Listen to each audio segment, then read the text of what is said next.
In the world of no-limit Texas Hold'em, success often comes not just from the cards in your hand, but from a deeper understanding of the people sitting across the table. Every decision, every gesture, and every bet holds information about your opponents, their patterns, their tendencies, and the subtle mistakes they make under pressure. Over time, even experienced players reveal certain habits, and learning to recognize these habits is essential for anyone seeking to move beyond the basics of poker strategy. The art of capitalizing on the common mistakes of others is not about aggression or luck, but about patient observation and thoughtful adaptation. By focusing on how others approach the game, you begin to find opportunities to quietly profit from the small errors and overlook details that unfold with each hand. In this setting, the table becomes a place of both calculation and calm, where you watch and listen as the story of each player emerges through their actions. Understanding these stories allows you to anticipate mistakes and respond with precision, turning every hand into a potential opportunity. The rhythm of the game offers a gentle reminder that patience and attentiveness can be as powerful as any hand you are dealt. As you settle in, let your attention gently rest on the ebb and flow of the game, noticing how the smallest details can reveal the greatest chances for success. Allow your mind to become attuned to the quiet patterns that shape each round, knowing that with careful observation and steady focus, you are prepared to navigate the complexities of the table with confidence and clarity. Chapter 1: Identifying Opponent Styles. You can learn a lot about someone before they ever show their cards. These patterns shape every decision they make, and learning to read them is where the real edge begins. Once you start seeing these patterns, poker shifts from a guessing game into a contest of observation and adaptation. A player's style becomes a shortcut to understanding their likely actions. Instead of treating every opponent the same, you can start to predict their tendencies and make more informed decisions. Over time, this recognition lets you target their weaknesses and adjust your own play, which can lead to more profitable outcomes. Styles in poker form out of two main ingredients. The first is how selective someone is with the hands they play. That selectivity is what separates tight players from loose ones. The second is how often they choose to bet or raise rather than just call. That tendency is what we mean when we talk about aggression or passivity. When you combine these two factors, you get a framework that covers nearly every player you will encounter. Some players are careful and aggressive, others are reckless and passive, and many fall somewhere in between. These tendencies show up quickly, sometimes within just a few orbits, especially if you pay attention. Recognizing these styles isn't about memorizing labels. It's about building a mental model of each opponent, so you can better anticipate what they're likely to do next. The most common style you will see is tight aggressive. These players fold most of their hands before the flop, only entering pots with strong holdings. When they do play, they tend to bet and raise rather than call. You can spot a tight aggressive player by how rarely they get involved, and how forcefully they act when they do. They tend to be patient with their starting hands and assertive once they find a spot they like. Their aggression factor tends to sit above 1, meaning they bet and raise far more often than they call. They create pressure, forcing opponents to make difficult choices. On the other end, the loose passive style is marked by frequent participation but little initiative. These players play many more hands before the flop, often indicated by a high voluntarily put money in pot percentage.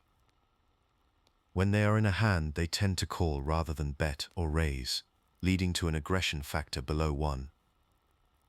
You will notice them limping into pots, rarely taking the lead, and often calling bets with weak or marginal holdings. They avoid confrontation and hope to see many cards without risking much. This style tends to show up more often among beginners or players who'd rather see more hands than risk missing the action. Some players combine tight hand selection with a lack of aggression. These tight passive players fold most hands, and even when they do play, tend to call rather than bet or raise. They are easy to spot because they are not involved often and seldom take control of a pot. Their aggression factor stays low, and their presence is felt more by their absence than their activity. You might see them as cautious or even timid, preferring to avoid big pots unless they hold a very strong hand. Loose aggressive players present a different challenge. They enter many pots, often with a wide range of hands, and consistently apply pressure through betting and raising. Their aggression factor is above 1, and their willingness to mix it up can put opponents on the defensive. These players can be harder to read. They often use their aggressive image to put pressure on pots, sometimes winning without needing strong holdings. They tend to force others into uncomfortable decisions by maintaining a fast and wide approach to the game. When you sit down at a table, your first task is to start observing the actions of your opponents. Begin with pre-flop decisions. Who folds most hands? Who seems to play every other pot?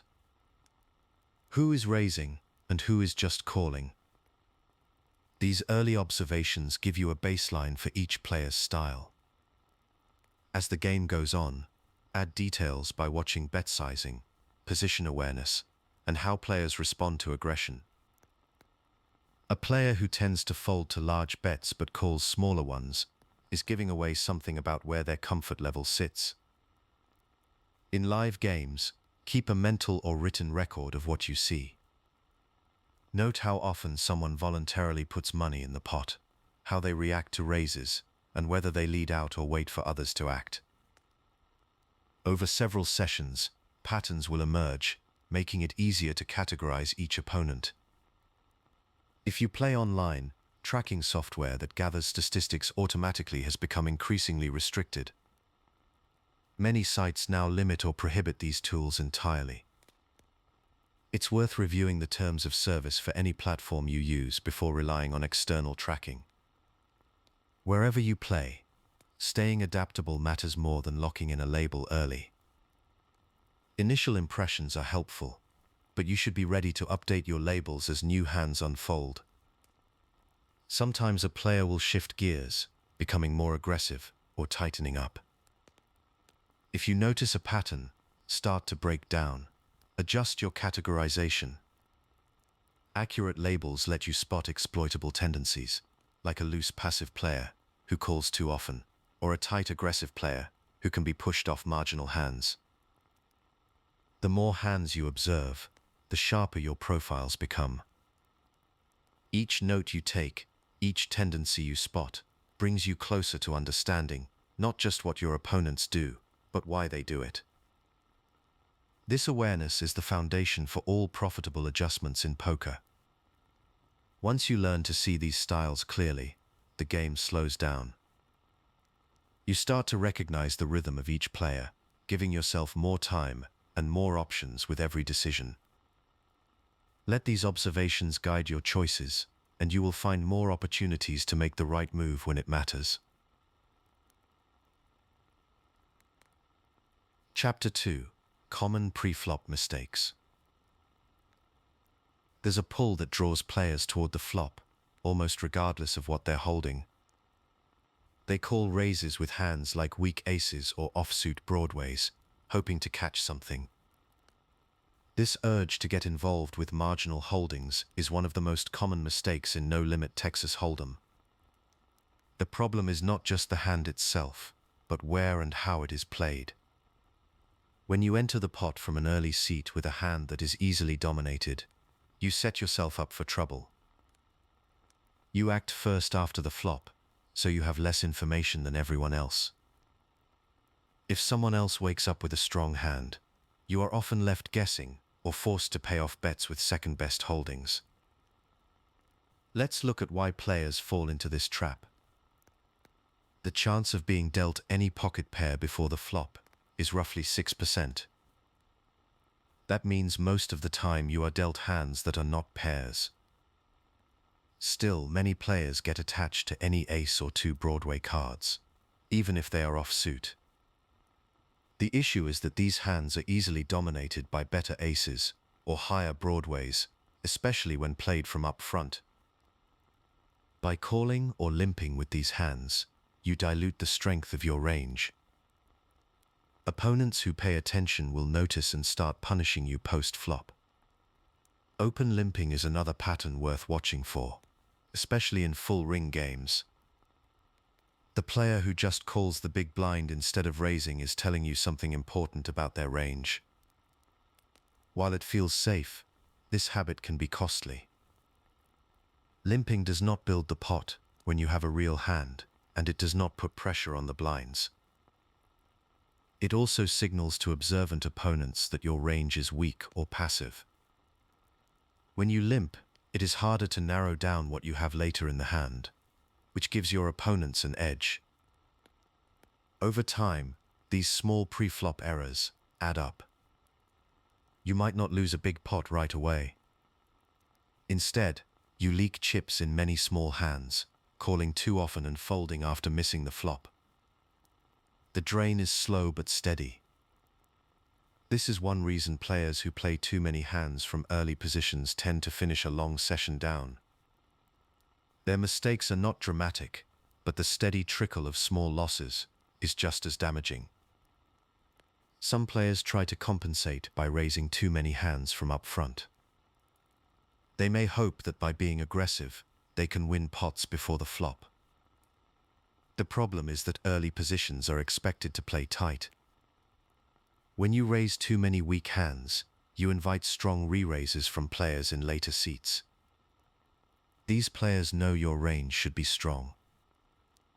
If you can't defend against pressure, you'll often find yourself folding or calling with hands that are already behind. Table position is your guide for avoiding these pitfalls. Where you sit shapes every decision before the flop. Early positions, like under the gun or under the gun +1, demand respect. You are first to act after the flop, so you need to play hands that can withstand pressure. Marginal holdings, like weak aces or speculative offsuit connectors, are better saved for later seats, where you can see what everyone else does first. Acting last gives you more information. On the button or in the cutoff, you can widen your opening range. You have the advantage of seeing how the table reacts before you put more chips in. This lets you play suited connectors, smaller pairs, or suited Broadways that would be too risky from early seats. The difference in position is not about the cards themselves, but about how much control you have over the hand flow. A common error is calling raises out of position, with hands that look tempting but rarely play well post-flop. For example, calling a raise from the small blind, with a hand that is not strong enough to 3-bet, usually leaves you guessing on later streets. When you act early, you give away your advantage and make it easier for opponents to trap you with better hands. Flat calling in the small blind can pull you into tricky multi-way pots, where your hand strength is difficult to assess. Awareness of position protects your stack. It helps you avoid walking into traps set by players who have the benefit of seeing your action first. By tightening your range in early seats and opening up in late ones, you make it harder for opponents to exploit you. When you start to spot these mistakes in others, you gain a real advantage. Loose pre-flop play from early seats is a signal. If you see someone entering too many pots from up front, you can adjust by isolating them with strong hands. Value betting tends to be more straightforward because their range is likely to be weak. You can 3-bet more often for value, knowing they are likely holding marginal hands that cannot handle pressure. Tracking these patterns lets you build a profitable response.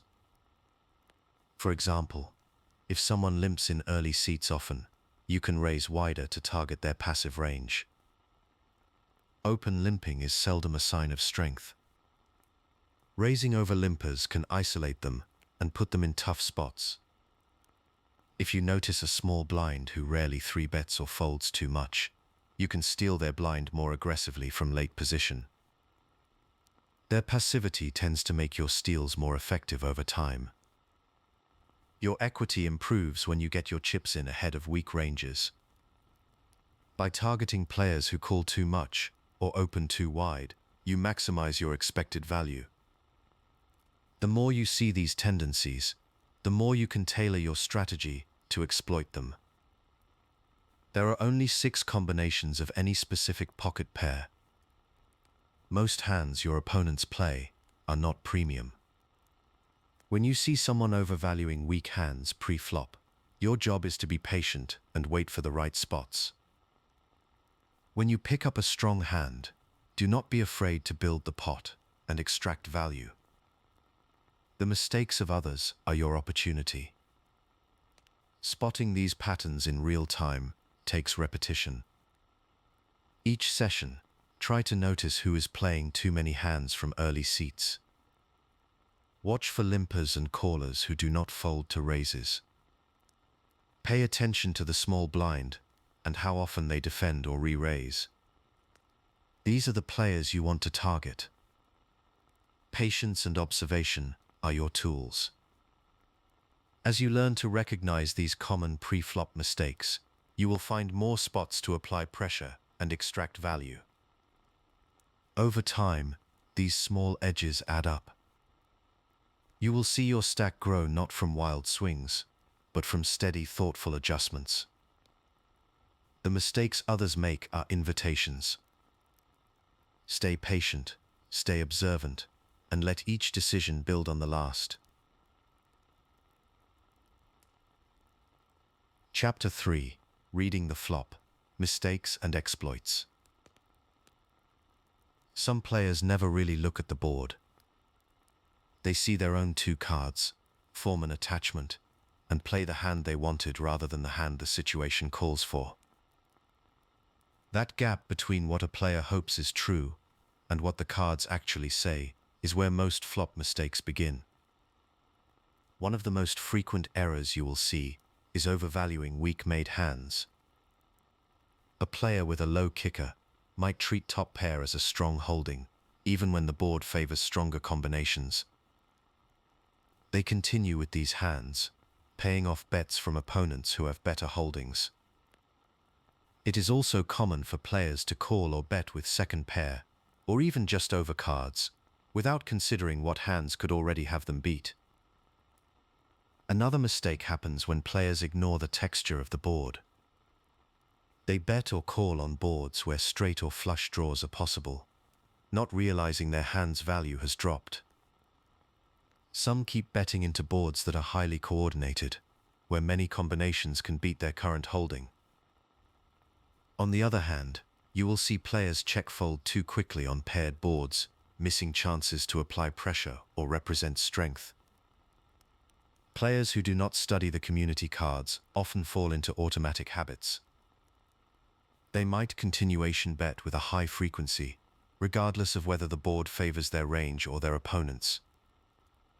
This lack of adjustment makes them predictable and easy to exploit. In live games, you may notice these players acting quickly, without taking a moment to think about how the board has changed the situation. When you start to recognize these patterns, you will see that most mistakes come from not matching hand strength to the board. Some players will keep betting small pairs even when the board is dangerous. Others will keep calling with weak draws, hoping to improve, but not realizing how unlikely that is. Over time, these errors become your opportunity. To take advantage of these mistakes, you need to read the community cards accurately. Wet boards, where cards are close in rank or share a suit, open up straight and flush draws. Hands that look strong on these boards can become vulnerable quickly. Dry boards run the other direction. The cards are spread apart in rank and mixed in suit, which limits what your opponent can be drawing to. Strong-made hands tend to hold up more reliably here. Monotone boards, where all three cards share a suit, raise the threat of a flush. Many players overplay top pair or two pair on these boards without adjusting for that risk. Paired boards shift the danger elsewhere. Trips and full houses become more likely, and players who ignore that shift often keep betting into hands that already have them crushed. The strength of your hand changes depending on the board texture. For example, a straight is much less valuable on a board with three cards of the same suit. There, a flush is possible, and even a strong straight can be second best. On dry boards, top pair or an overpair will often be the best hand, but you still need to watch for slow-played monsters. Learning to classify boards quickly lets you predict not just your own hand's strength, but also the kinds of mistakes your opponents are likely to make. On wet boards, you will often see players chase draws too far, or pay off big bets with hands that cannot win often enough. On dry boards, players may bluff too much, thinking their opponent will fold, or they may call down with weak pairs, not realizing how far behind they are. Once you have a sense of board texture and typical mistakes, you can start to adjust your strategy to capture more value. Against players who overvalue weak hands on dry boards, you can use larger bets with your strong hands. These players tend to call down with second pair or weak top pairs, giving you extra chips when you have them beat. On wet boards, you can increase your aggression against opponents who ignore the danger. Many will call with marginal holdings, hoping to see another card. By betting more, you force them to pay a premium to continue. If you sense your opponent is betting automatically, especially on coordinated boards, you can sometimes check behind or trap with a strong hand, letting them build a pot you can take on later streets. Bet sizing becomes a powerful tool when you pay attention to board texture. On paired boards, many players will fold to larger bets if they missed, but call smaller bets with weak pairs or overcards. By varying your bet size based on how likely your opponent is to make a mistake, you maximize your profit over many sessions. You will also want to watch for timing tells. Players who bet quickly on a dangerous board may not have taken the time to process what the texture means for their range. Those who hesitate may be unsure about their hand's value. Each of these habits helps you pick the best line for the situation. Remember, the probability of making a straight in Texas Hold'em, using all 7 cards, is about 4.5%. That means most players will miss their draws most of the time. When you see someone call big bets chasing a straight on a board with flush possibilities, it tends to be a losing play over the long run. The most profitable adjustments come from observing your opponents and noticing which textures they understand and which they ignore. Some players will fold too much on dry boards, letting you take pots with small bets. Others will call too much on wet boards, giving you value when you have a strong hand. As you learn to read the flop, the game opens up. Each board tells a story about what hands are possible and which mistakes are likely. Every time you see a player bet or call on the wrong texture, you gain a little more insight into how to play against them. Take your time, look at the board, and let their patterns reveal the best move. When you move slowly and watch for these mistakes, your decisions become clearer and your edge grows with each hand. Chapter 4. Turn Play. Avoiding and Exploiting Errors. Let's focus now on what happens after the flop, once the first round of information has been revealed and the action moves to the turn. Mistakes made here often shape the outcome of the hand, sometimes much more than players realize. It's common to see bets that are either too big or too small for the situation, and both extremes open the door for sharp players to take advantage. When someone bets more than the pot on the turn, They're usually trying to force a decision. Maybe they have a very strong hand they want to protect, or maybe they're bluffing and hoping to push out better hands. Either way, this kind of overbetting can suggest that their range is stretched thin. They might be showing strength, but if their hand selection is weak or capped, these large bets can backfire. Skilled opponents notice when a player's range does not back up the size of their bet. If you spot this, you can respond with a well-timed raise, holding strong hands, or sometimes by calling with hands that block their strongest value combinations. Over the long run, these counter moves chip away at the overbetter's equity, shifting the pot toward players who recognize the imbalance. Underbetting is the other common mistake. This happens when a player makes a small bet that gives opponents very favorable odds to call. Maybe they're worried about building too big a pot, or maybe they're trying to keep the hand cheap with a marginal holding. The trouble is that small bets often fail to protect against draws or extract enough value from worse hands.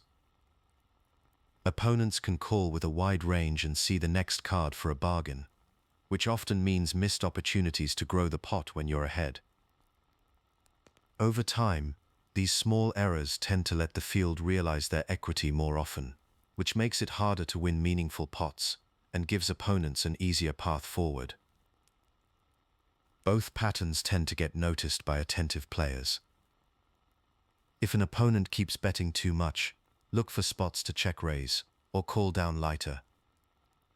Their range is likely skewed, and you can use that against them. When someone keeps betting too small, widen your value range and raise more often. The cheap price they're offering is a signal, not a courtesy. These are not just one-off opportunities. Over many hands, catching these mistakes and responding in real time is a steady way to grow your edge. Now let's talk about restraint and pot control. Not every turn is a green light to bet big or push the action. Sometimes you'll find yourself holding a hand that's decent but not strong enough to play for stacks. These are the moments when pot control becomes important. By checking or making a small bet, you keep the pot manageable and avoid putting yourself in tough spots against stronger holdings or aggressive draws. Pot control is especially useful when you have a medium-strength hand, something that's ahead of most of your opponent's range but not strong enough to withstand a large raise. Keeping the betting small limits your risk. It can also induce bluffs from hands that would fold to a larger bet. This approach gives you a chance to reach showdown more cheaply, which protects your bankroll and keeps you from making costly mistakes when the pressure mounts. Exercising pot control on the turn also gives you more room to maneuver on the river. If you check or bet small, your opponent might sense weakness and try to bluff, giving you a chance to call with the best hand.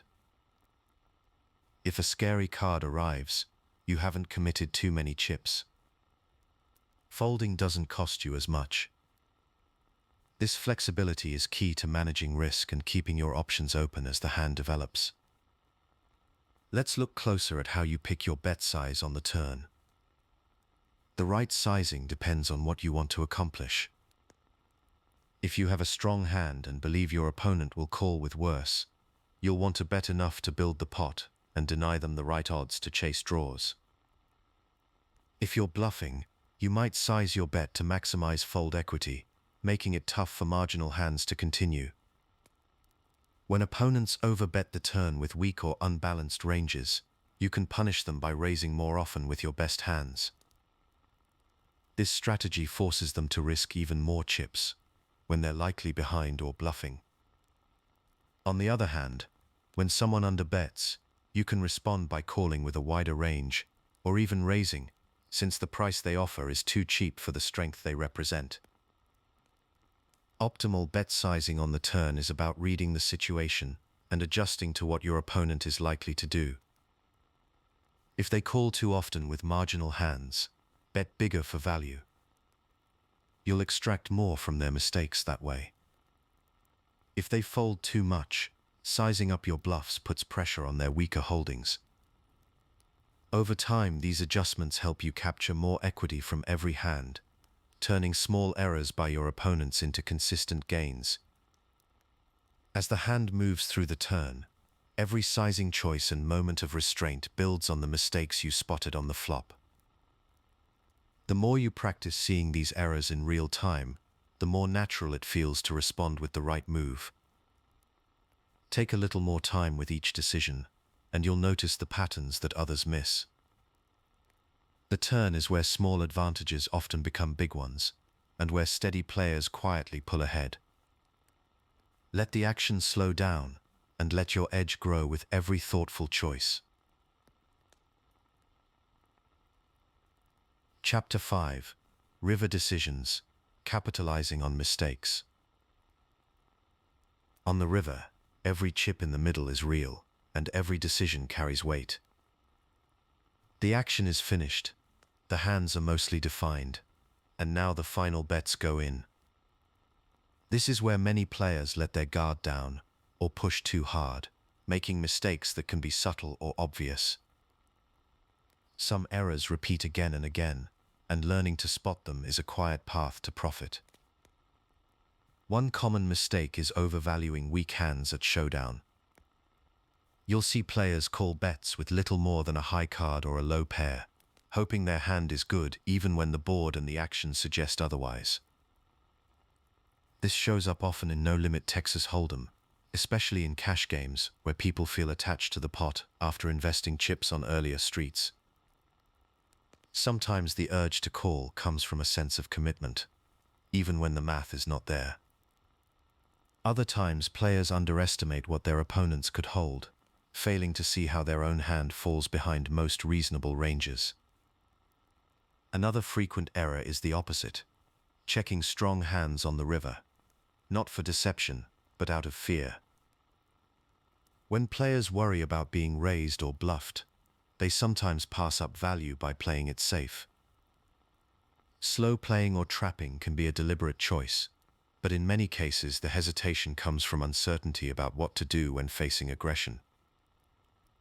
This leads to missed opportunities to bet for value, especially against opponents who would call with worse hands. Misreading opponent ranges is another source of trouble. A player might size a river bet too small, not realizing their opponent's range is mostly weak and could have paid more.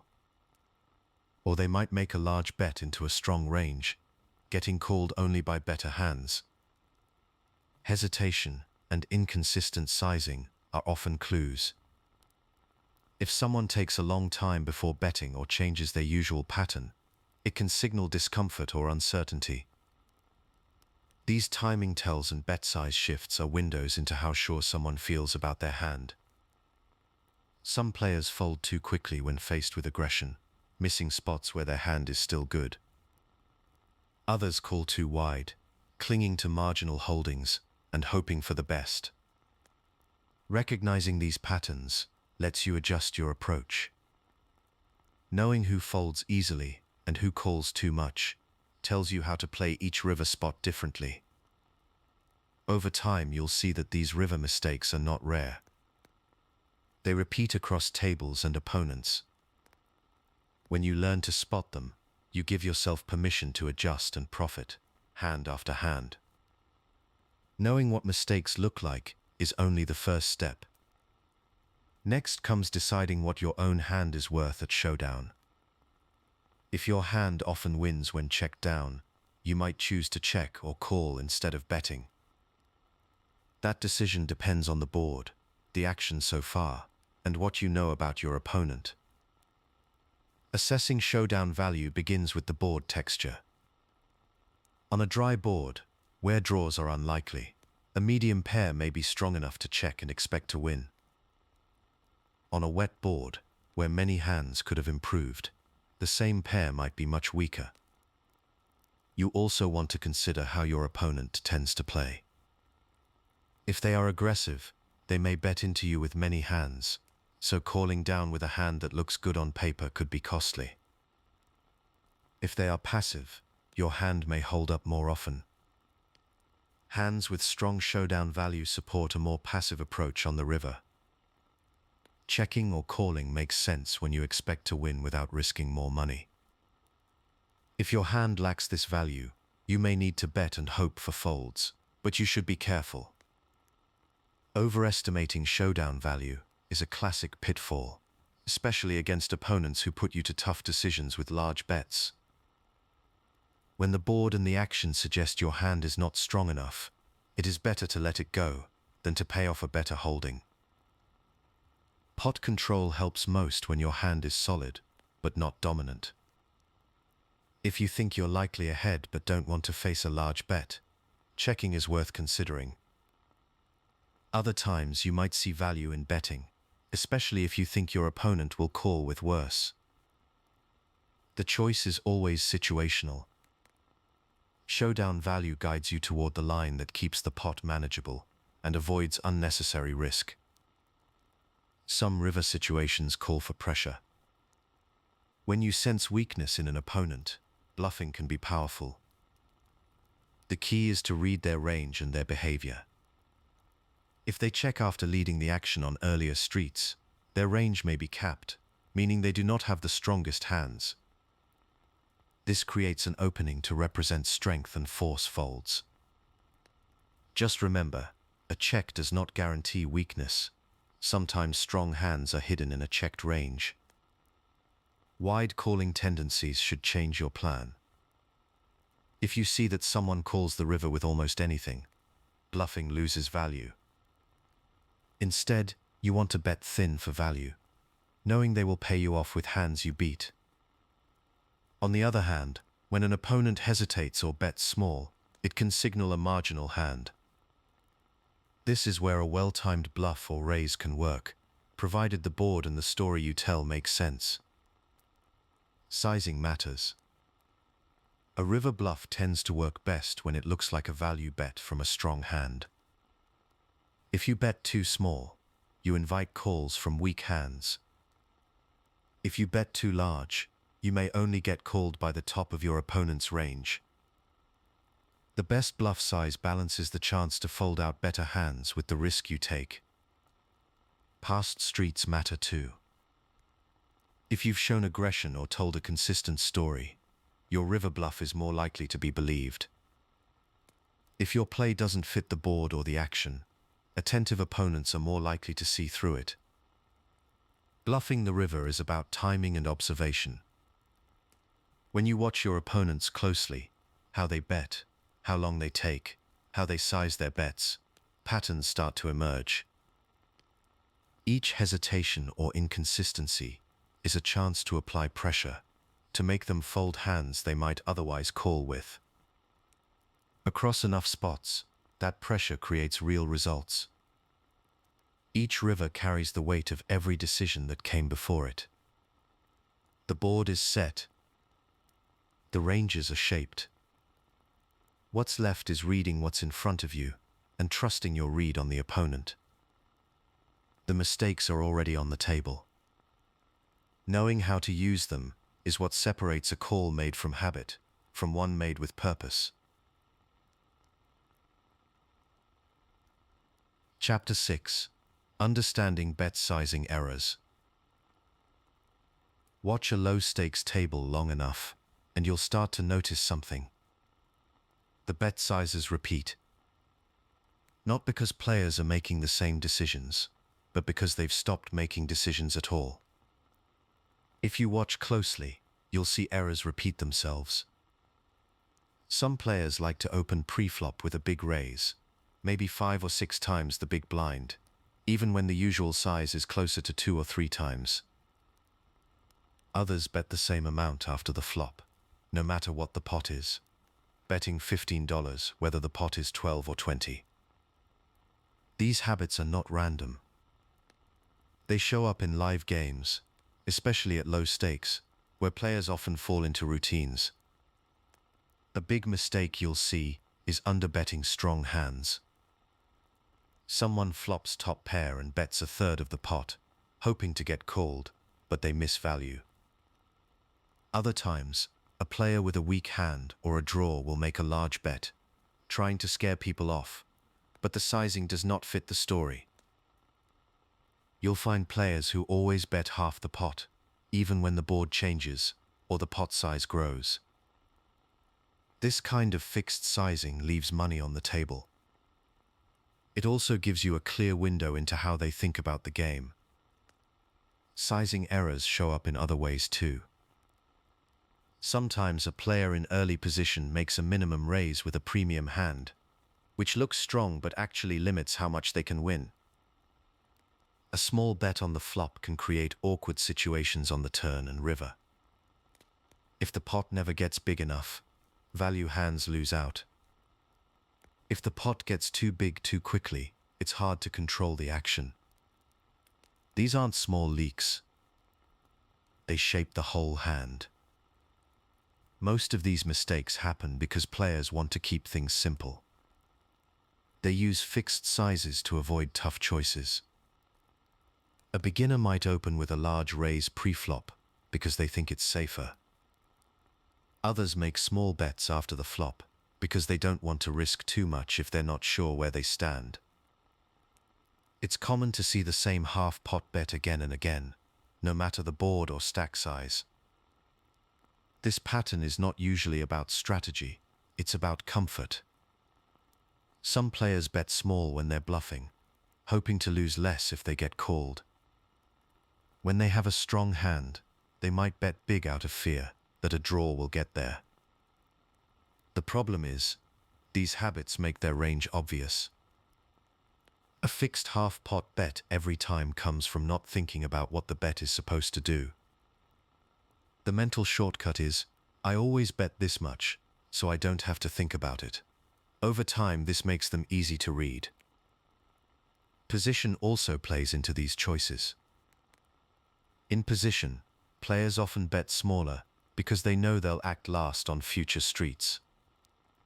Out of position, they bet larger to protect their hand or to avoid tough spots. These sizing choices are not always conscious.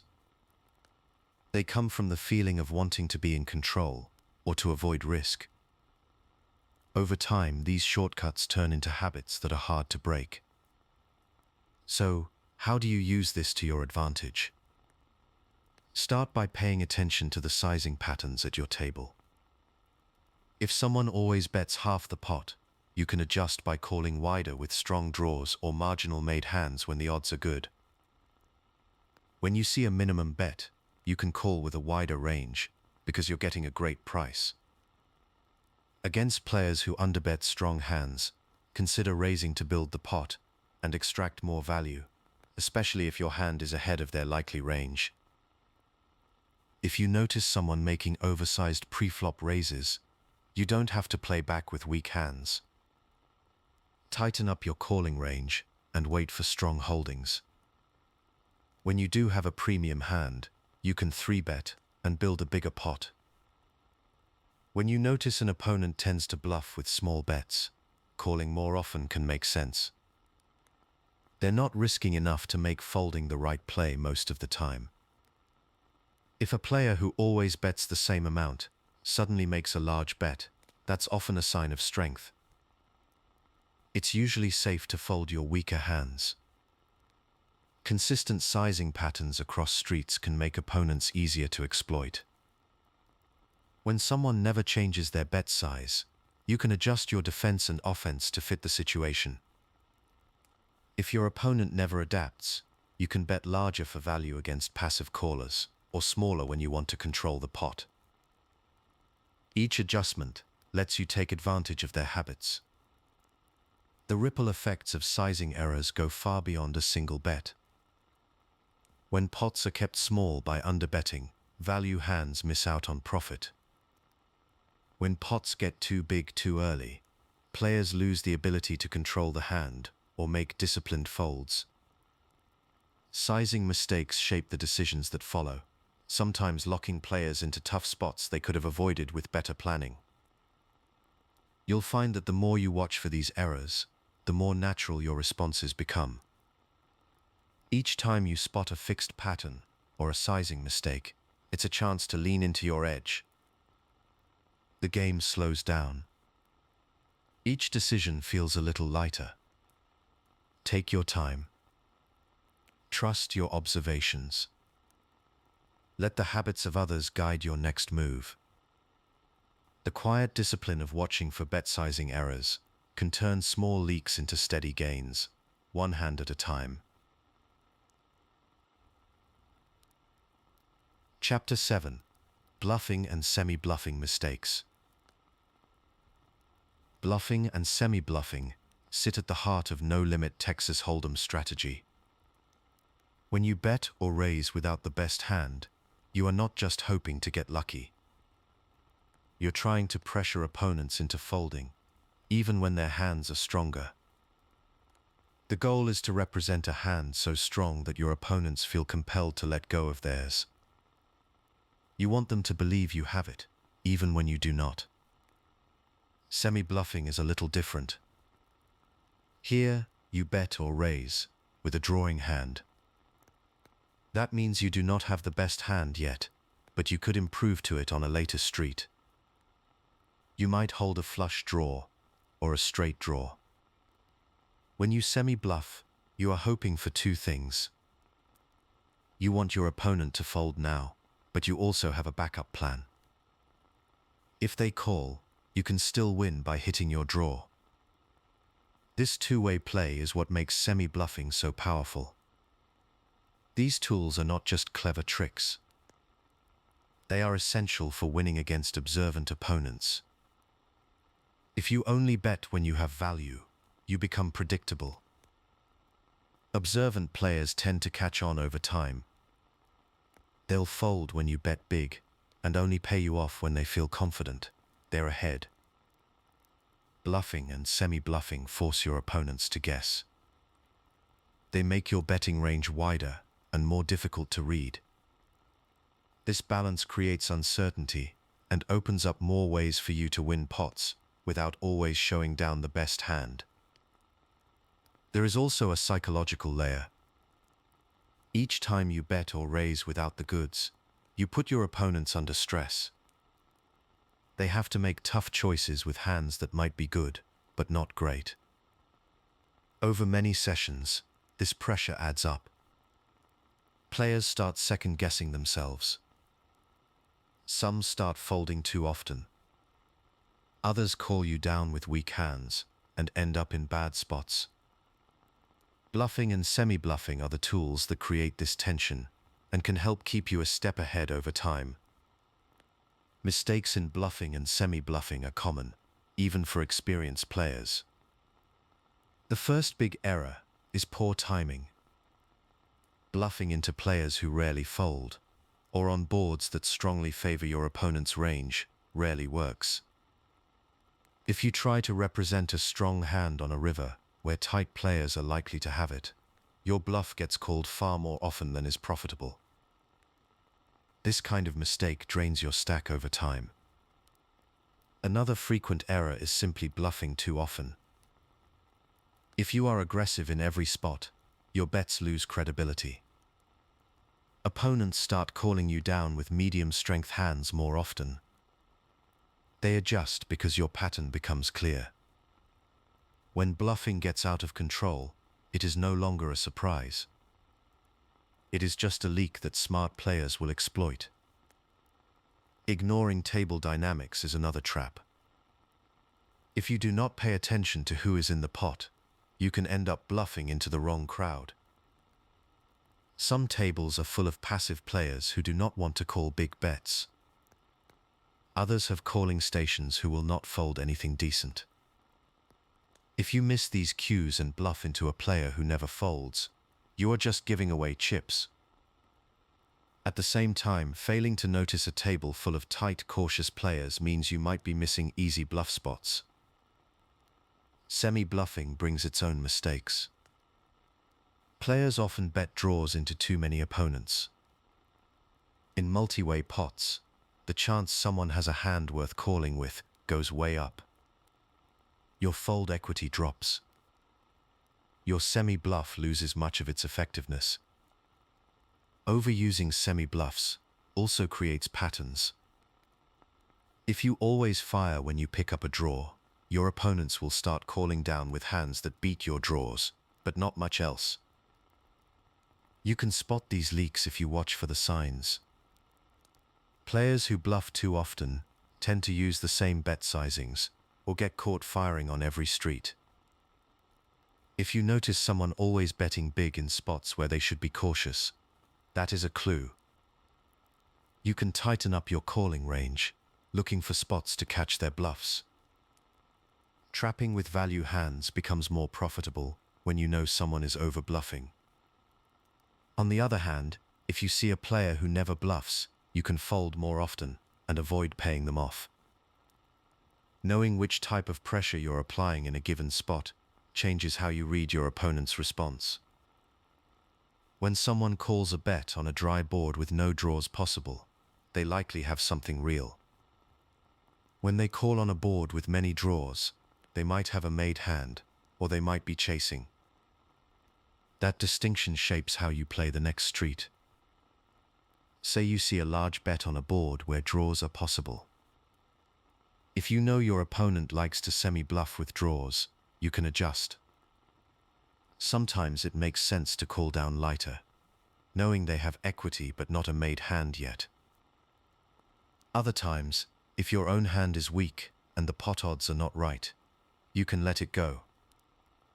If you spot someone who only bluffs when the board is dry and never when there are draws, you know their bluffs have no backup plan. You can profit by calling them more often. When you start to recognize who is bluffing too much, who is semi-bluffing in the wrong spots, and who is always honest, your decisions become more profitable. You will find yourself folding less against the over-bluffer, trapping more against the frequent semi-bluffer, and saving chips against the player who never gets out of line. Over time, these adjustments add up. Your win rate grows from calm, steady recognition of how your opponents use these tools and where they go wrong with them.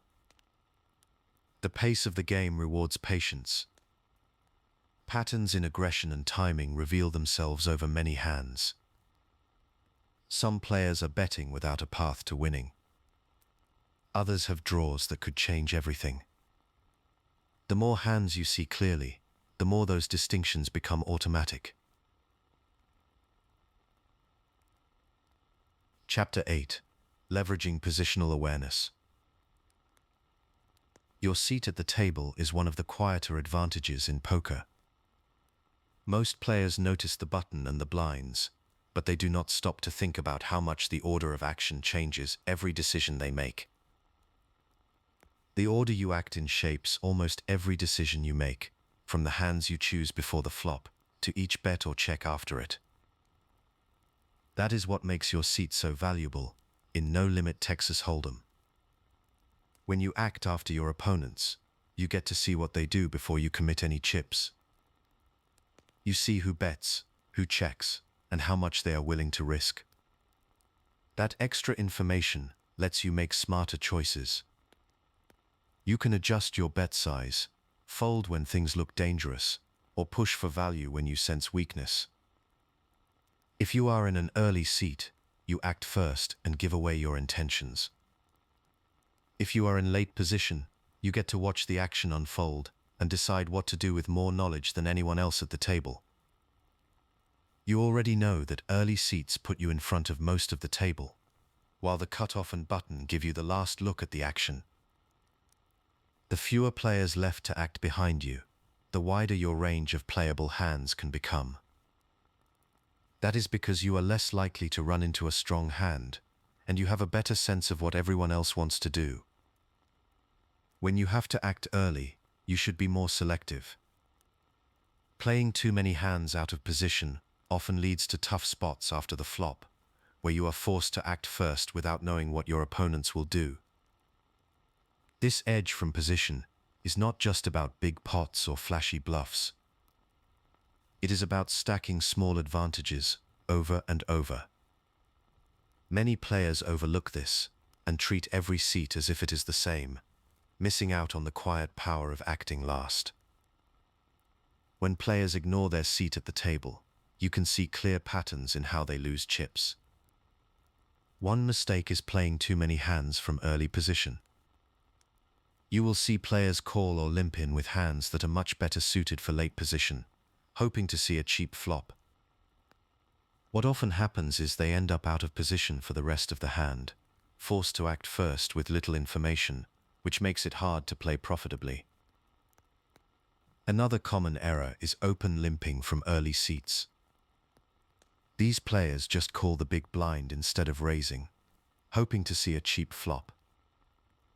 They invite more players into the pot, making it much harder to win without the advantage of position or aggression. It becomes very difficult to control the action, and they rarely get to play heads up, where positional advantage tends to be sharpest. Some players make things worse by calling 3-bets out of position with hands that are not strong enough. They find themselves facing big bets and tough decisions without the benefit of seeing what their opponents will do first. The same goes for over-limping, when there are already several limpers in the pot. Rather than raising and isolating a weak opponent, they just add another call, making the pot bigger and their hand weaker in a crowded field. Once the flop comes, these players often become passive. They check too often when acting first, hoping to keep the pot small or avoid a raise. Without position, they are less likely to bet for value or bluff effectively. Their betting patterns become predictable. When they check, it can suggest weakness. When they bet, it tends to signal a stronger holding. Skilled opponents pick up on this and start to exploit them, making it even harder to play profitably from out of position. When you spot these tendencies, you can start to adjust your own strategy and turn their leaks into your edge. The first adjustment is to widen your raising range from late position, especially when you see players limping in early. You can put pressure on the blinds and early limpers, forcing them to play bigger pots out of position. This can make it easier to take down pots before the flop, or play post-flop with more information than your opponents. If you notice an early position player raising too often, you can respond by increasing your 3-bet frequency from later seats. This isolates the raiser and builds pots where you have the benefit of position. You do not need to wait for premium hands to make this move. A wider range is often justified because you'll be acting last on future streets, which tends to give you more control over the hand. When you see several players limping in, raising wide from the cutoff or button is one of your most reliable tools. This narrows the field and puts you heads up or 3-way against weaker hands, often with the positional advantage for the rest of the hand. The more you exploit these limpers, the more you force them to play big pots without information, which is exactly where their mistakes add up. Post-flop, you can increase your continuation, betting against players who tend to check and fold when out of position. They rarely defend aggressively, so you can bet more often, and for larger sizes, taking down pots without needing the best hand. Your position lets you control the flow of action, deciding when to apply pressure and when to slow down. Hand selection also shifts with position. From the button, you can value bet a wider range because you act last on every street. In early position, you should stick to stronger hands and avoid marginal spots where you will be out of position against several opponents. This discipline keeps you out of trouble and lets you capitalize on others who play too loosely from the wrong seats. With time, you will see how these adjustments stack up. Each time you act last, you gather more information than anyone else at the table. Every hand in position becomes a chance to make better decisions and build on the mistakes of players who are not paying attention to their seat. The game slows down. You start to see the rhythm of it. Let others ignore their seat if they want. You will be ready, one careful decision at a time. Chapter 9: Psychological Exploits, Tilt and Emotional Control. You feel it before you can name it. something shifts. A tough hand goes wrong, or a string of them does, and there's a low hum of frustration starting to build. That feeling is the first signal. That slide into emotional turbulence is tilt. It's not just a bad mood. It's the moment when the pain of a loss starts pulling your decisions away from logic and toward feeling. The game's rhythm speeds up. You might play hands you would usually fold. Maybe you start calling raises with weaker holdings, or you chase draws that are not worth the price. Each decision feels urgent, but it is rarely optimal. This emotional state does not happen all at once. It builds. At first you may just feel a little annoyed. But as the frustration grows, so does the urge to win it back quickly. You might remember a hand you lost earlier. Suddenly, every action is colored by that memory. You start pushing harder. You bet more, call wider, or slip into a strange passivity. Some players get aggressive, firing big bets in an attempt to bully the table. Others slip into a shell, calling down with hands that cannot possibly win.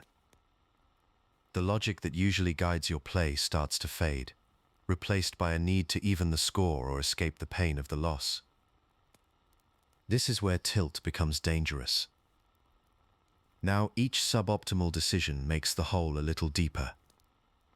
You start to lose not just chips, but control over your game. The cycle feeds itself. A poor call leads to another loss. That loss brings more frustration. The longer it goes on, the harder it becomes to break the loop. Recognizing this pattern is the first step to regaining control. When you notice yourself reacting instead of thinking, that is the moment to pause and recenter. Tilt is not a weakness. It is a natural response to disappointment.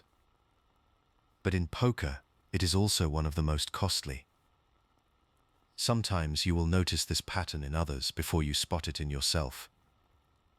An opponent who just took a brutal beat may start showing signs that their emotions are taking over. You can spot tilt in the way they move, speak or bet. Watch for a player who starts to fidget or breathe faster after a big loss. Listen for complaints or sudden outbursts. Body language tells a story too. A slumped posture or a slow shake of the head after folding can be the first sign that frustration is taking hold. The real clues, though, are in the betting patterns. A player on tilt often changes their approach without warning. They might start playing nearly every hand, limping into pots they'd usually fold. You might see them call raises with hands that make little sense. Or they'll suddenly fire off large reckless bets. Over time, these changes add up. A player who once played tight and measured now seems to be in every pot, chasing losses with little regard for position or hand strength. Sometimes they'll 3-bet with hands that are far outside their usual range. Other times they'll call down with bottom pair, unable to let go of anything. These are the moments when the disciplined player has an edge. When you spot an opponent on tilt, the goal is to adjust your own strategy to maximize value. Instead of widening your range and joining them in the chaos, tighten up. Focus on hands that play well against loose calls and reckless raises. Value betting becomes your strongest tool. If a tilted player is calling too much, you can bet thinner for value. They're likely to pay you off with worse. If they're 3-betting too wide, you can respond with a stronger, more value-heavy 3-betting range and let them make mistakes. The key is not to overcommit. A player on tilt can still get lucky. Keep your bets disciplined. Don't get drawn into their emotional spiral. Let their mistakes work for you. Don't try to outdo their aggression with wild bluffs or questionable calls. Of course, it is not enough to recognize tilt in others. You also need to guard against it in yourself. This is where discipline and routine become crucial. Before each session, take a few moments to settle your mind. You might sit quietly and picture yourself responding calmly to a bad beat or a tough run-out. Visualize making thoughtful decisions, no matter what happens. During play, use small pauses to check in with yourself. If you feel that first flicker of frustration, take a slow breath. Focus on the feel of your feet on the floor or the sound of chips moving. That small pause can help you reset before emotion takes over. Sometimes you need a more structured approach. Many players set mental triggers or session rules to guard against tilt. For example, you might decide in advance to take a 5-minute break every hour or after any large losing pot. Those short resets give you space to regain composure and reflect on your play. If you find yourself losing focus or feeling overwhelmed, don't be afraid to step away. The chips will still be there when you return. What matters is protecting your decision quality over the long run. Some poker coaches recommend regular mental resets, especially during long sessions. Every 30 to 60 minutes, pause for a moment. Review your recent decisions. Ask yourself if you're still playing your best game, or if frustration has started to creep in. If you notice a shift in your mindset, take that as a signal to slow down and refocus. Over time, these habits become second nature. You start to recognize your own triggers before they become a problem. You learn to respond with calm instead of urgency. Poker tends to reward those who can stay steady while others lose their way. Emotional control isn't about suppressing feelings. It's about noticing them early and choosing how to respond. When you learn to spot tilt in yourself and in others, and you have tools ready to manage it, the game feels less frantic. Each hand becomes a little clearer. Each decision feels a little lighter. With patience and awareness, you can let the emotional storms pass. Your focus stays where it belongs, on the next decision. Chapter 10. Understanding and Exploiting Timing Tells. You will notice that every table has its own rhythm, but there is always something beneath the surface. Sometimes it is not what people say or how they look, but how long they take. In poker, the speed of a decision can tell you almost as much as the action itself. These small differences in timing are not random. They are timing tells, and they often reveal what is happening inside your opponent's head. When a player acts instantly, it often means they'd already decided before the action reached them. You'll see this with quick checks or snap calls, especially before the flop, or on dry boards where the decision feels simple. When someone takes a long time before betting or calling, they're usually weighing options. They might be deciding whether to bluff, find a value bet, or just call with a hand they're not sure about. These patterns show up in every session.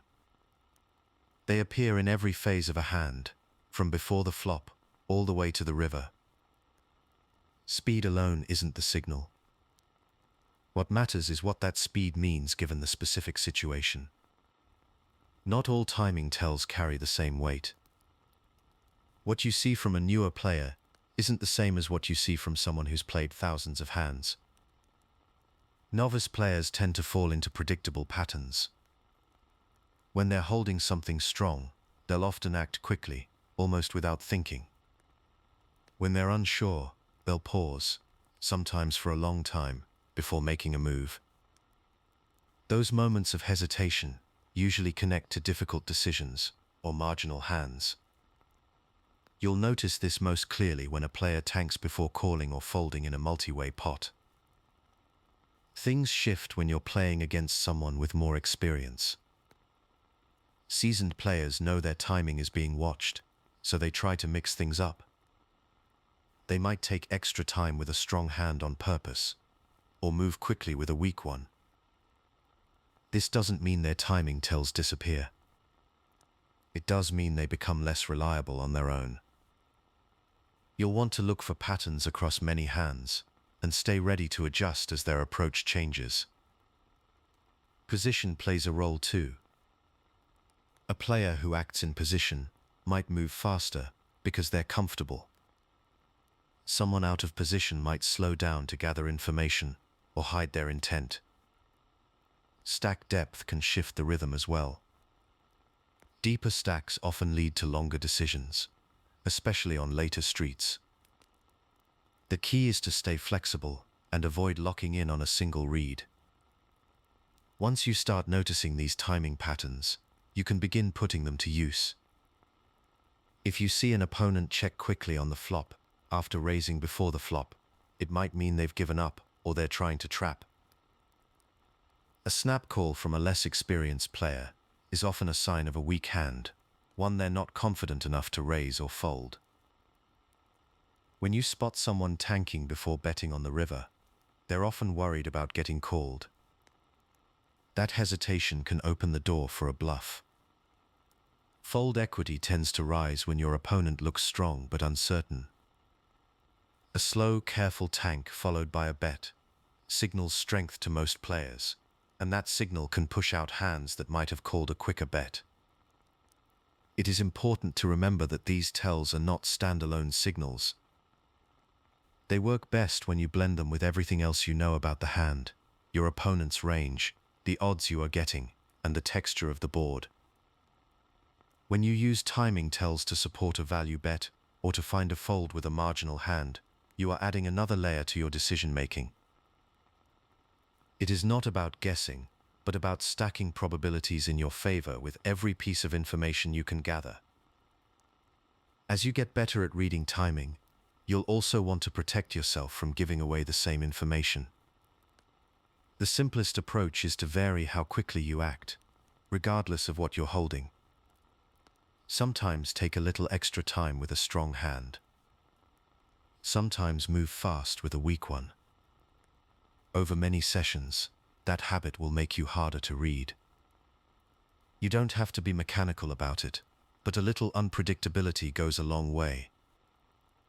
The longer you play with the same group, the more you'll notice about how each person handles their decisions. Keep mental notes, or write down patterns after each session, if you want to go deeper. Over time, you'll start to see who tends to tank with a draw, or who snap calls with weak pairs. That kind of tracking helps you refine your reads and use their habits more accurately each time you play. Let the pace of the table settle around you. Watch for those small pauses and bursts of speed. With each hand, you will find a little more clarity in the rhythm of your opponents. The more you pay attention, the more these timing patterns will guide your choices, one decision at a time. Chapter 11. Recognizing and exploiting predictable patterns. Some actions at the poker table repeat often enough to become familiar landmarks. When you watch closely, you will see certain moves show up again and again. A continuation bet is one of the most common. Many players throw it out almost automatically after raising before the flop, regardless of whether the board helped them.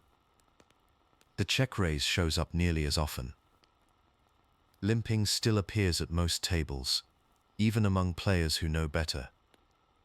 These actions tell you something about the player behind them, especially when you see them repeated in similar spots. Patterns start to reveal themselves after a little observation. Some players continuation bet the flop almost every time they raise before the flop, even when they do not have a strong hand. You will notice that they often do this out of position, and when their bet gets called, they tend to slow down on the turn. This can signal that their continuation bet is not backed up by real strength. Limping from early position, or over-limping after someone else has called, is often a sign that a player is working with marginal hands and trying to see a cheap flop. They want to see a cheap flop and avoid getting raised out of the pot. When you see someone check raise, especially on coordinated flops, it may be a signal they have a strong hand or are trying to trap, but sometimes it is just a way to push back against aggressive players. Over time, you will spot these patterns, not just in one hand, but across several. If a player limps far more often than they raise, it's a reasonable sign that they're not often entering pots with premium hands. If someone starts check-raising more often right after losing a big pot, it can suggest they're feeling pressure to recover chips quickly. If a player continuation bets every flop, but checks behind on later streets, it often shows a lack of confidence in their hand. Sometimes, though, it is a sign of pot control or a missed draw. These patterns are not perfect tells, but they give you a strong starting point for narrowing down what hands your opponents might be playing. As you get comfortable reading these patterns, you will start to connect them to likely hand ranges. Frequent limpers are usually entering the pot with weaker starting hands, hoping to hit something big on the flop. Players who check raise rarely and tend to show up with strong hands when they do are relatively straightforward to read. Regular continuation bettors without position are often working with weak hands, relying on the bet itself to carry the pressure. Over-limpers tend to avoid confrontation. They prefer multi-way pots where the risk is spread across several players. Each tendency you identify gives you one more angle to work with at the table. Once you can spot these patterns, the next step is to exploit them. There are several ways you can do this, and most involve making small adjustments rather than big moves. Against frequent limpers, raising with a wider range from late position puts pressure on players who are already working with marginal holdings. When you see someone continuation betting every flop, you can call with a wider range and plan to bet if they check to you on the turn. This delayed aggression works because frequent continuation bettors tend to give up on the turn unless they connected well with the board. Bet sizing is another area where you can adjust. If you know a player likes to check with weak hands, you can use larger bets to put them under pressure. This works best when you choose your spots carefully. Larger bet sizes make the most sense when your range is weighted toward either strong hands or pure bluffs, with little in between. If someone folds too often when faced with a re-raise before the flop, you can widen the hands you use to re-raise them. Over time, this increases your share of the pot by taking advantage of their tendency to give up. Position amplifies these exploits. Acting after your opponent lets you see their actions first, and you can respond with more information. Isolating limpers from late position puts you in a strong spot before the hand develops. Calling continuation bets and betting the turn when they slow down is another reliable pressure point. Value betting thinly against players who check too often is a third way to press your advantage. The key is to tie your adjustments to what you have observed, not just what you hope will happen. Make sure your bet sizes and frequencies are in sync with your plan.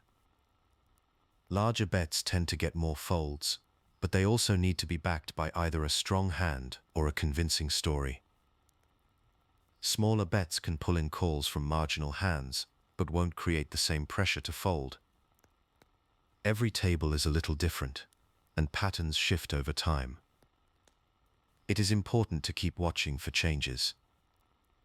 After a big pot, some players tighten up while others shift toward more aggressive play. Seat changes can bring new dynamics as players adjust to their new positions. Noticing these shifts is part of staying one step ahead.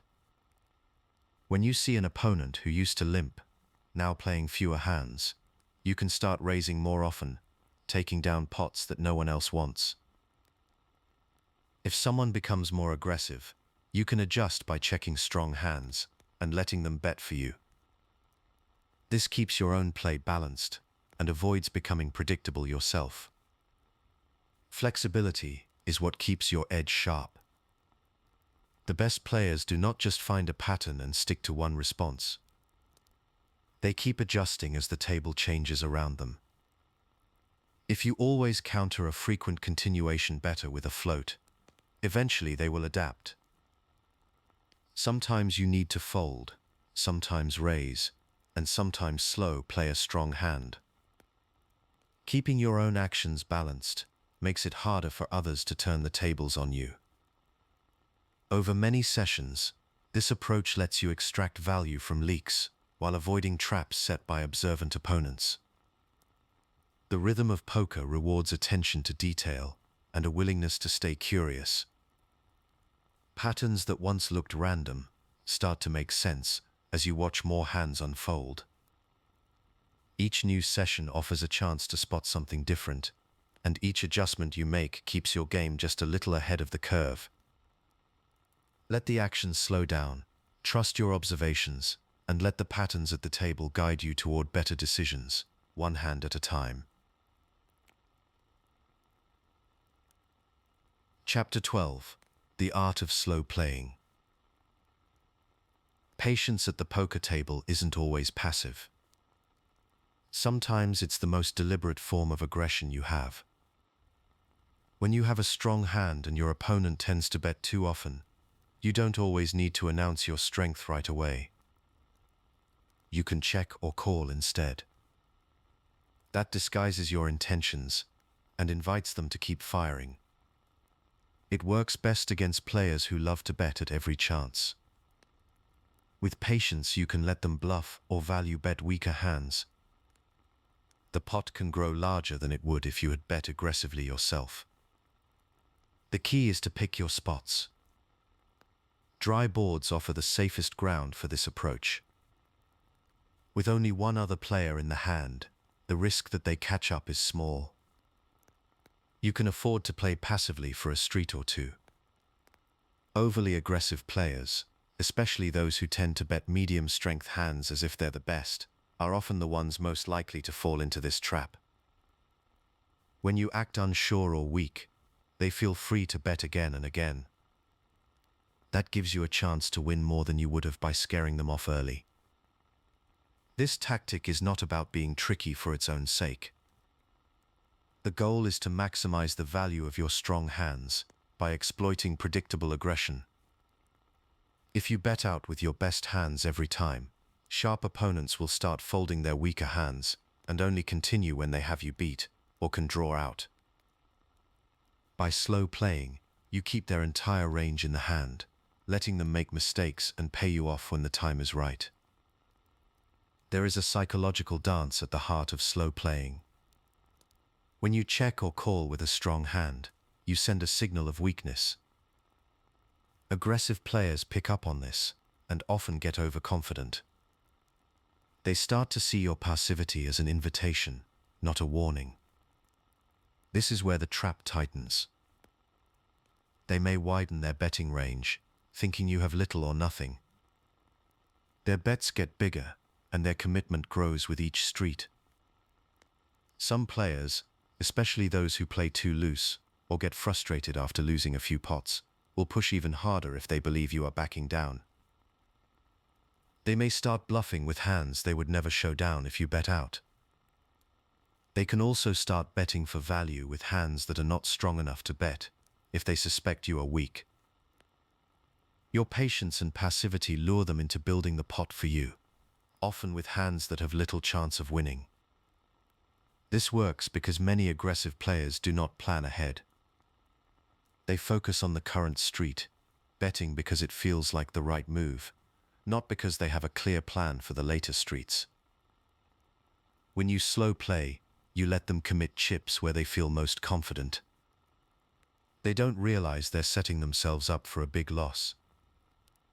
By the time they recognize the danger, it's often too late to escape without losing a large pot. Not every opponent is vulnerable to this approach. Players who are more cautious, or who only bet strong hands, are less likely to fall into the trap.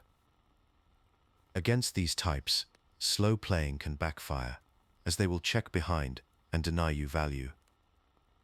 If you wait for them to bet, you may just end up giving them free cards, and the pot stays small. There are real risks to slow playing, and the most common mistake is trying it in the wrong spot. If you check or call with a strong hand when the board is wet or coordinated, you give opponents a chance to catch up. With more players in the hand, the odds go up that someone has a draw and might overtake you by the river. In these cases, betting for value is often the better choice. You want to charge draws and protect your hand, not give away free cards. Another pitfall is trying to slow play against calling stations.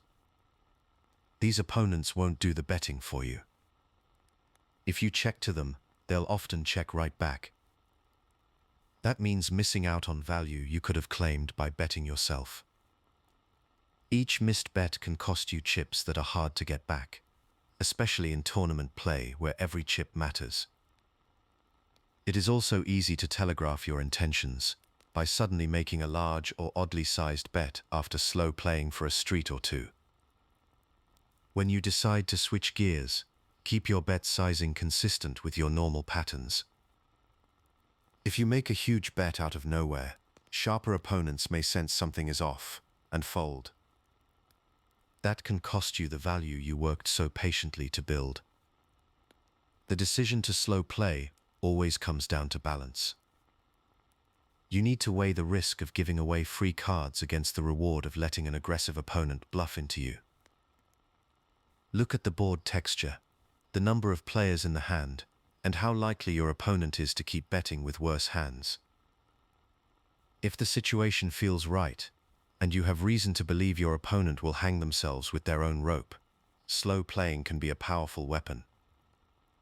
Let the table settle. Watch how your opponents move their chips. When the right opportunity comes, their aggression can become your profit. Stay alert, and you'll know when to let them take the lead and when to step in. It's not about hiding or waiting. It's about guiding your opponent into the pot, one careful decision at a time. Chapter 13. Adapting to Table Dynamics. The early hands at a cash game can feel almost uneventful. Chips get counted. Folds come quickly. Nobody's showing much yet. Some players fold everything but the strongest hands. Others call almost every deal. But as hands pass and chips move, what once felt fixed begins to shift. Every loss changes something. Each big pot, each showdown, every time someone stacks their chips with a little more confidence, you can sense the mood at the table evolving. It is not just about who has the cards. Stack sizes matter. When a player wins a big hand and doubles up, they'll sometimes start playing more hands or applying more pressure. Their confidence grows with their stack. The table itself becomes looser, with wider ranges and bigger bets. On the other hand, a player who just lost a big pot might pull back, folding more hands and waiting for only the strongest spots. Sometimes, though, they swing the other way, chasing losses with looser calls and reckless bluffs. If you watch closely, you will spot which way each player tends to go after a loss. As these changes ripple through the table, the overall flow of the game starts to shift. Early on, tables tend to play tighter and more cautious. Players are careful, watching each other, not wanting to risk too much. But as pots get larger and stacks grow, that caution can fade.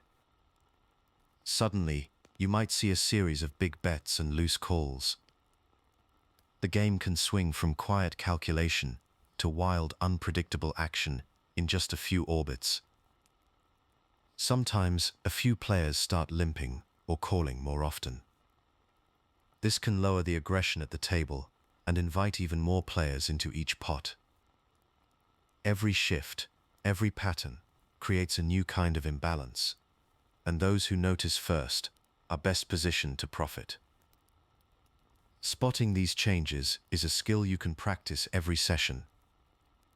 Start by watching betting patterns. A sudden spike in 3 bets, for example, can mean that players are getting more aggressive, or that their ranges are loosening. Do not rely on bet size alone, but watch for a jump in frequency. Timing patterns you've already been tracking can reinforce these observations. A player who suddenly speeds up their calls or starts pausing longer before big decisions may be responding to the shift in table mood. Just apply the same caution you'd use anytime you're reading timing. Treat it as one signal among several, not a conclusion on its own. As you gather information, it helps to organize your observations. You might notice a trend where a particular player always starts limping after losing a pot, or that the whole table slows down when one stack shrinks.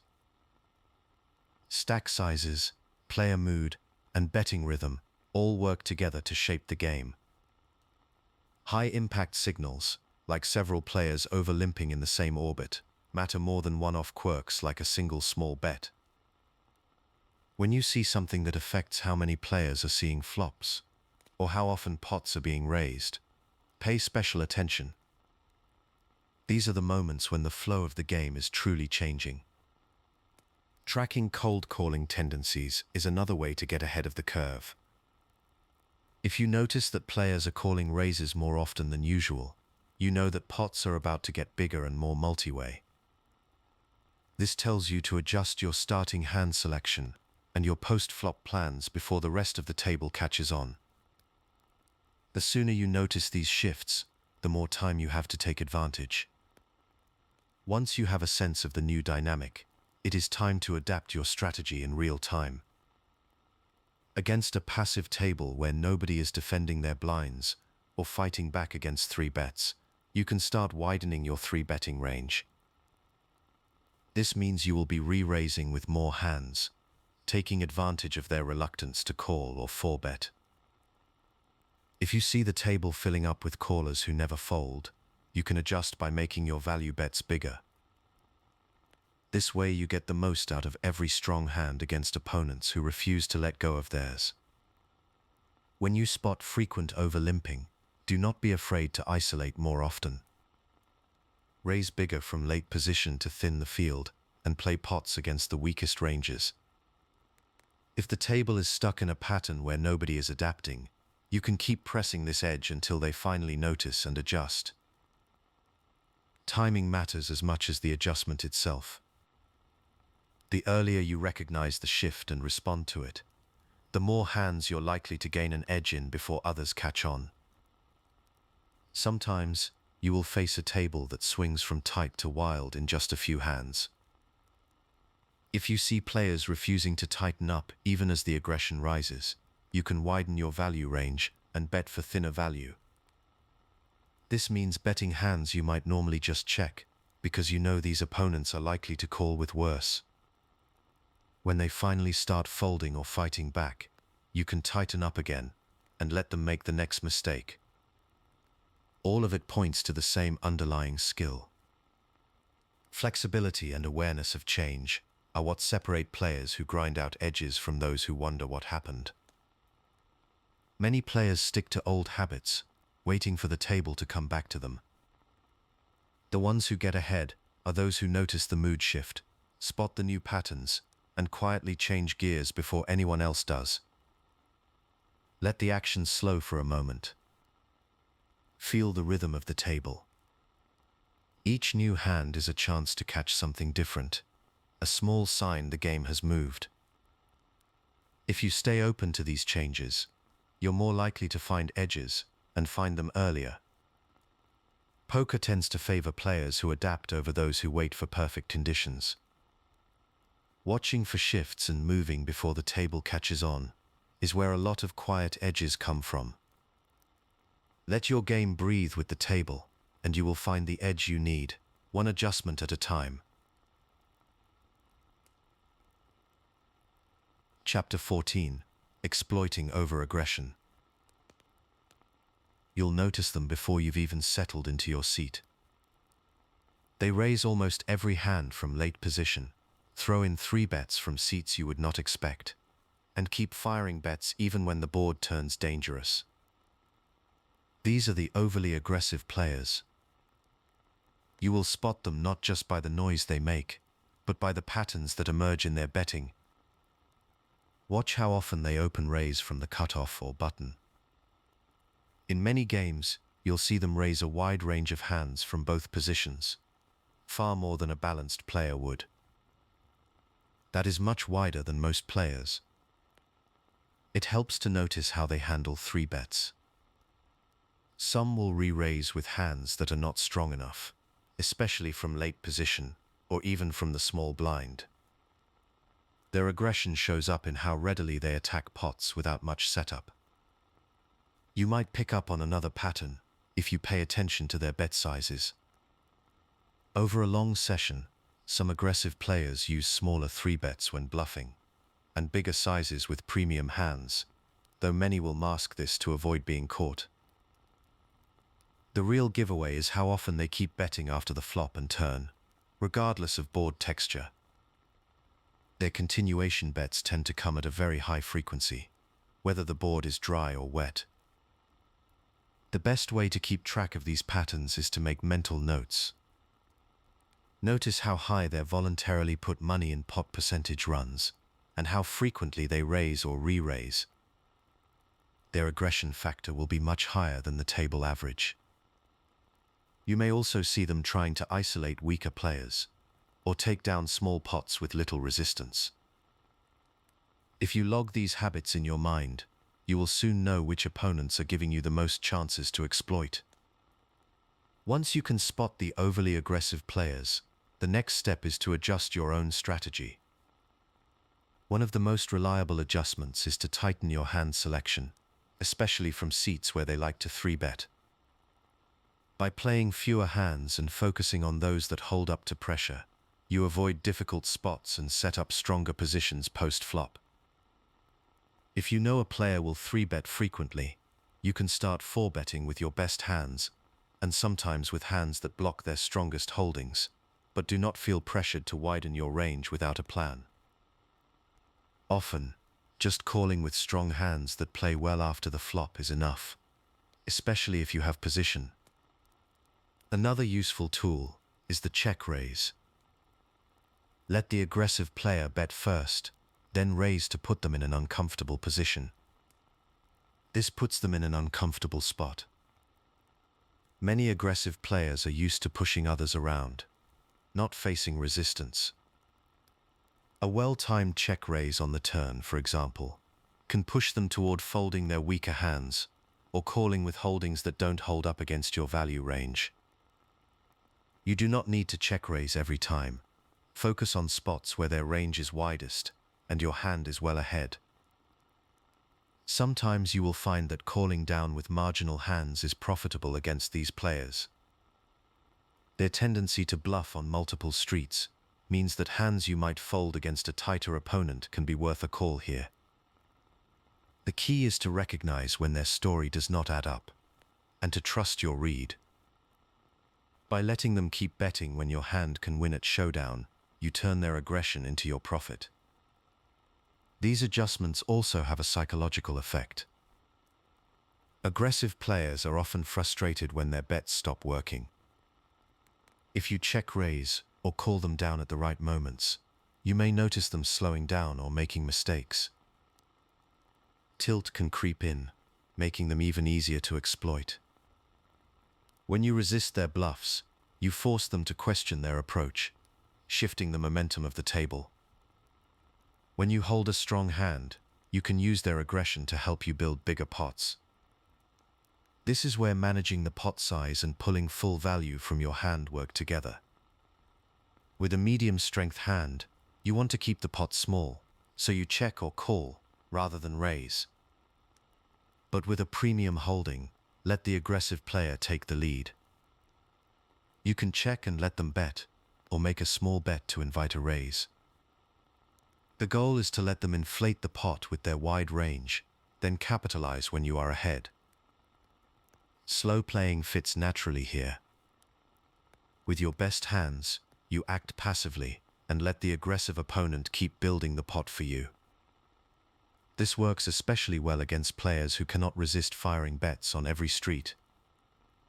Over time, these pots add up, and you extract more value from their tendency to overplay weak hands. It is important to balance your approach. If you always check-raise with your best hands, a sharp opponent will catch on and slow down. Mix in some calls and occasional check-raises with strong draws. When you are ahead, size your bets to match their willingness to call or raise. Let their aggression do most of the work, but step in to build the pot when the time is right. The rhythm of a hand changes when you're facing a player like this. Things can feel faster, and the decisions more pressured.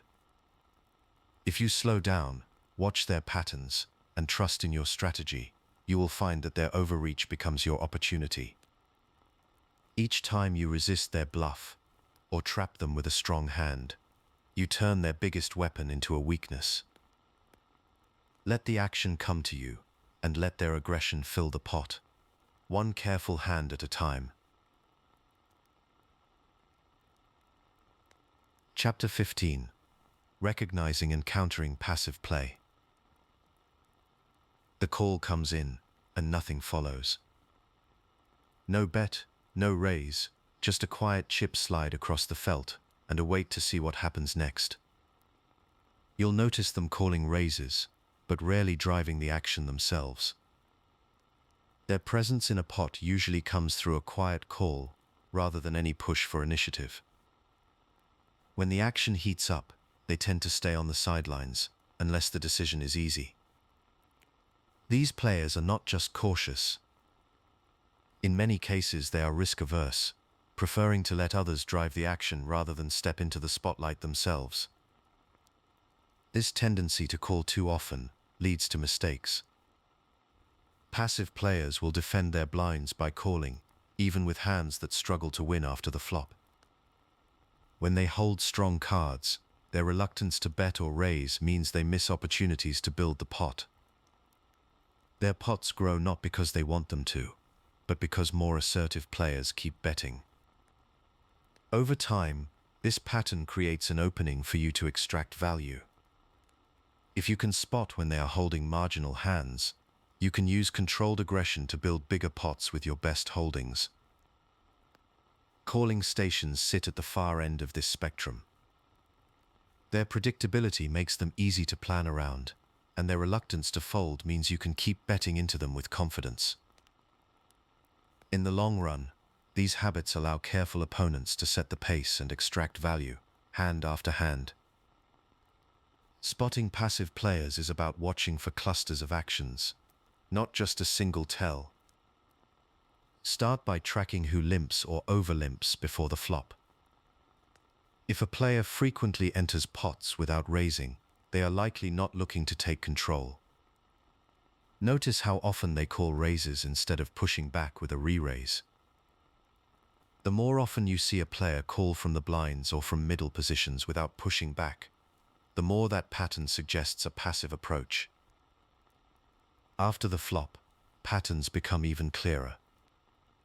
Passive players tend to check and call rather than bet out. When faced with a bet, they hesitate, count their chips slowly, and often call without much conviction. If you watch closely, you'll notice their hands rarely move toward the betting line unless someone else has already committed first. When pressure rises, they might fold quickly, especially if the bet is large or the board is threatening. This retreat from aggression is a reliable sign. In live games, body language adds another layer. Hesitation before acting, minimal chip handling, or a quiet demeanor under pressure all point toward a risk-averse mindset. Some players avoid making eye contact or fidget with their chips only when facing a bet. These physical cues help confirm your read when they line up with calling heavy betting patterns. Over time, the most reliable way to profile a passive player is by tracking showdowns. Watch what hands they reach.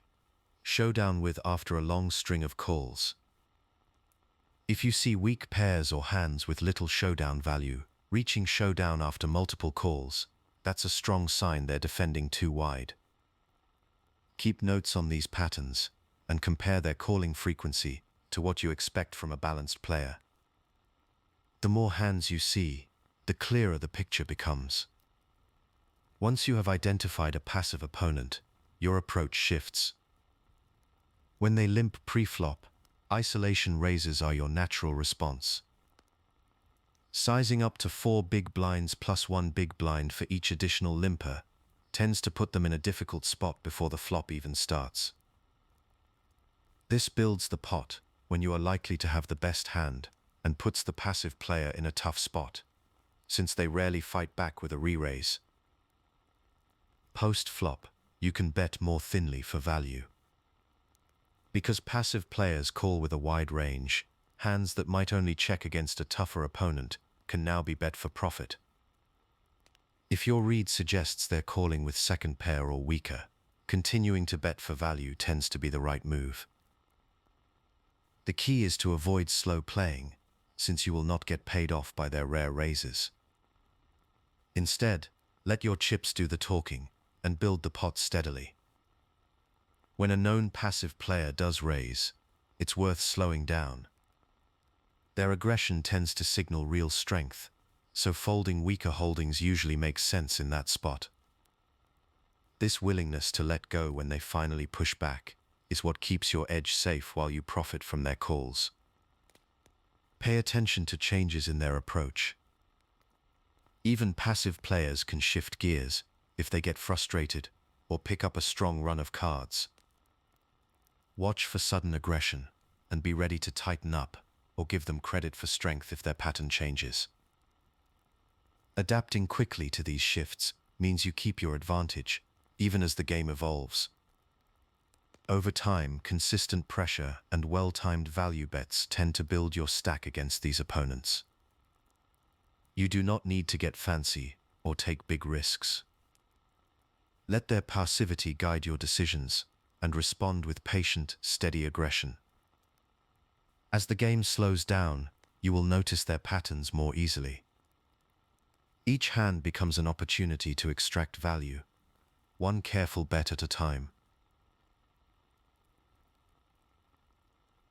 Chapter 16: Leveraging Experience, Learning from Mistakes.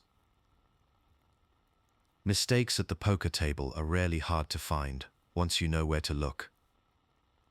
One of the most common patterns you will see is a player who limps into too many pots and calls raises without a clear plan. This style shows up often in live games, where players want to see flops and hope to get lucky. The problem is that each limp or loose call adds up over time, slowly draining stacks through small, repeated losses. Another common pitfall is opening too many hands from early position. When players open with a range much wider than what the position calls for under the gun, they tend to face stronger holdings more often and find themselves in difficult spots. The deeper the stacks, the more punishing these loose opens can become, especially as pots grow larger and mistakes get magnified. You will also notice many players calling 3 bets from the blinds without thinking about their position or the stack depth. At shorter stack depths, calling 3 bets from out of position tends to become a losing pattern, since the caller is forced to play the rest of the hand, with little room to maneuver. This mistake usually comes from underestimating the power of acting last, or from wanting to defend the blind without a clear post-flop plan. On the other side, some players fold the big blind far too often. You might see someone fold the vast majority of their hands to a single raise, even when the pot odds and their range support defending more often. Giving up this often lets observant opponents steal the blinds again and again, chipping away at stacks with almost no resistance. Inconsistent bet sizing is another leak that shows up across all skill levels. A player might raise the same amount, whether there are 1 or 3 limpers, missing the chance to build the pot or protect their hand. Others bet too small on dangerous boards, or too large when the pot is already bloated, committing more chips than needed. These habits often come from not adjusting to table dynamics, or not thinking carefully about board texture and opponent tendencies. All of these errors have a direct effect on the bottom line. Each small mistake chips away at your stack. Over a session, the losses from overplaying marginal hands or misjudging bet sizes can add up to a significant swing. By becoming aware of these patterns in yourself and those around you, you set yourself up for more disciplined play and a clearer path to steady improvement. Spotting mistakes as they happen takes practice and patience. The first step is to watch how bet sizes relate to the pot. If you see a player consistently betting too little to protect their hand, or too much when the board is safe, make a mental note. These deviations from standard sizing tell you what kind of thinking is behind their decisions. Pay attention to the timing of each action. Some players tend to act quickly with weak hands and slow down when facing tough decisions. Others take the same amount of time no matter what, but their patterns show up over a session. When you notice someone who always limp calls or auto-bets the flop, you start to see a pattern that can be used against them. Pattern recognition grows stronger when you watch for repeated actions across several hands. If a player keeps opening wide from the small blind, or folds almost every big blind, you can adjust your approach to exploit these habits. Track these tendencies quietly. Do not let the observation disrupt your own rhythm at the table. After a hand ends, take a moment to think back through it. Ask yourself if any decision stood out as a mistake. Did someone call a 3-bet from out of position with a short stack? Did they raise without accounting for limpers? By breaking down these moments in real time, you build a mental catalog of errors that can guide your next moves. Keeping position and table dynamics in mind helps you sharpen this process.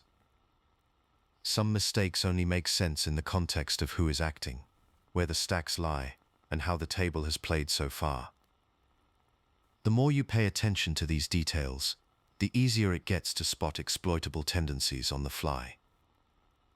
The real value comes from turning these lessons into action. If you see an opponent folding the big blind too often, start opening more from late position to steal those chips. When you notice someone chasing every draw, size your value bets a little larger to extract more on those hands. Each adjustment you make based on observed tendencies can contribute to meaningful gains over time.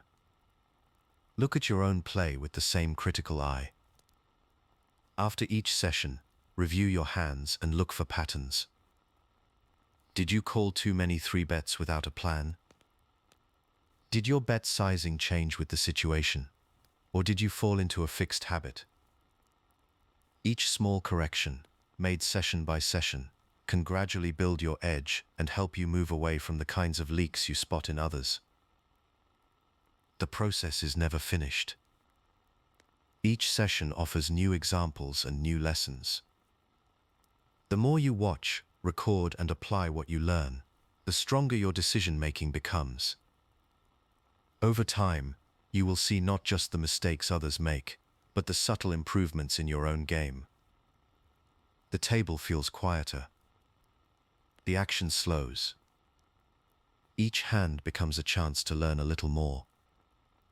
Let that habit guide you, and your edge will keep growing, one thoughtful session at a time. Chapter 17: Building a Personal Exploitation Strategy.